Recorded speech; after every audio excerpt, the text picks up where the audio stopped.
ஸ்ரீ குருப்யோன் நமஹ. அறிவோம். சுந்தர கணபதி துணை, சுக பிரம்ம மகரிஷி துணை.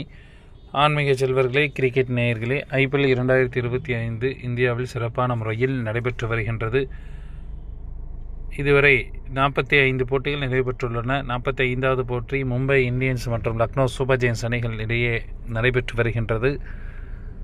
மற்றும் இன்றைய தினம் இரண்டாவது போட்டியாக டெல்லி கேபிட்டல்ஸ் மற்றும் ராயல் சேலஞ்சர்ஸ் பெங்களூர் அணிகள் மோத இருக்கின்றார்கள் டெல்லியில் இரவு 7:30 மணியில்.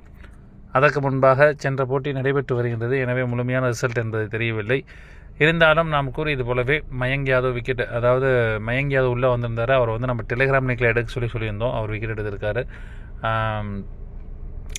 ரிக்லிட்டன் அவர் நம்ம இதில் சொல்லலை, அதாவது யூடியூப்பில் சொல்லலை. பட் ஆனால் டெலிகிராம் லிங்கில் அவர் எடுக்க சொல்லியிருந்தோம். அவர் நல்லா பர்ஃபார்ம் பண்ணியிருக்காரு. ஸோ எனக்கு தெரிஞ்ச 2-3 பேர் நல்லா விளாண்டுருக்காங்க. பட் ஆனால் ரிசல்ட் என்னங்கிறது ஃபைனலாக தான் நமக்கு தெரியும். இந்த போட்டியை பொறுத்த வரைக்கும் RCB அணி முதலாவது பேட்டிங் செய்தார்கள் என்றால் சிறப்பாக விளையாடக்கூடிய நபர்கள் Phil Salt, Patidar, Jitesh Sharma, Krunal Pandya, Tim David போன்றோர் ஒரு சிறப்பான பேட்டிங்காக இருக்கும். இதில் கேப்டன் மற்றும் வைஸ் கேப்டனாக சால்ட் அல்லது படிட்டாரை தேர்ந்தெடுத்துக் கொள்ளலாம். RCB அணி முதலாவது பந்து வீசினார் என்றால் சிறப்பாக விளையாடக்கூடியவர்கள் புவனேஸ்வர் குமார், ஹேசல்வுட் மற்றும் சுயாஸ் சர்மா போன்றோர் விக்கெட்டுகளை வீழ்த்துவார்கள். அடுத்தபடியாக RCB அணி இரண்டாவது பேட்டிங் செய்தார்கள் என்றால் சிறப்பாக விளையாடக்கூடிய நபர்கள் பிலிப் சால்ட், விராட் கோலி, படிட்டர் மற்றும் டிம் டேவிட் போன்றோர் சிறப்பான பேட்டிங்காக இருக்கும். இதில் கேப்டன் மற்றும் வைஸ் கேப்டனாக சால்ட் அல்லது டிம் டேவிட்டை தேர்ந்தெடுத்துக் கொள்ளலாம். RCB அணி இரண்டாவது பந்து வீசினார் என்றால் விக்கெட்டுகளை வீழ்த்தக்கூடிய நபர்கள் கிருணால் பாண்டியா, புவனேஸ்வர் குமார், ஹேசல்வுட் போன்றோர் விக்கெட்டுகளை வீழ்த்துவார்கள்.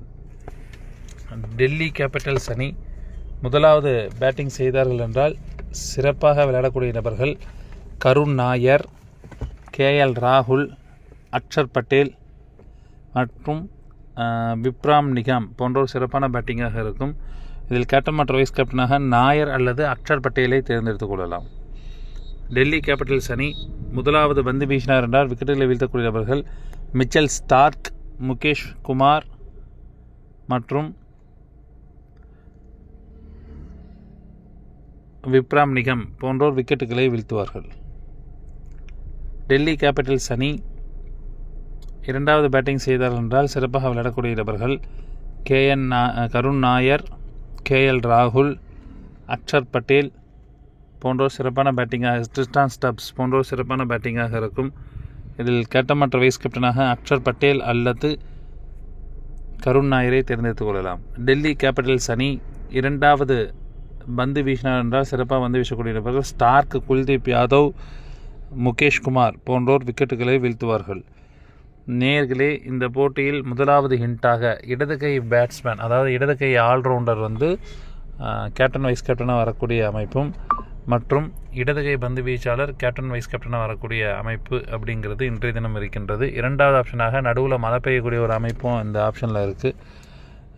அதாவது இன்றைக்கி கோலி ஃபஸ்ட் இன்னிங்ஸில் நல்லா ஷார்ட்டாக ஆரம்பிப்பார். அவருக்கு கேட்ச் ஒன்று மிஸ் ஆகும். சப்போஸ் அந்த கேட்ச் மிஸ் ஆகிடுச்சு அப்படின்னா ஸ்டாண்டர்ட் ஆகிடுவார், இல்லைன்னா ஆக மாட்டார். ஒரு சிறப்புமிக்க போட்டியாக இருக்கும். வேறு ஏதேனும் அப்டேஷன் வரும் பட்சத்தில் டெலிகிராம் லிங்கில் அப்டேஷன் என்பது வழங்கப்படும். டெலிகிராம் லிங்க் என்பது டிஸ்கிரிப்ஷன் பாக்ஸில் இருக்கும். இணைந்து கொள்ளாதவர்கள் இணைந்து கொள்ளுங்கள். இன்றைய தினம் ராயல் சேலஞ்சர்ஸ் பெங்களூர் அணி வெற்றி பெறுவார்கள். நன்றி, வணக்கம்.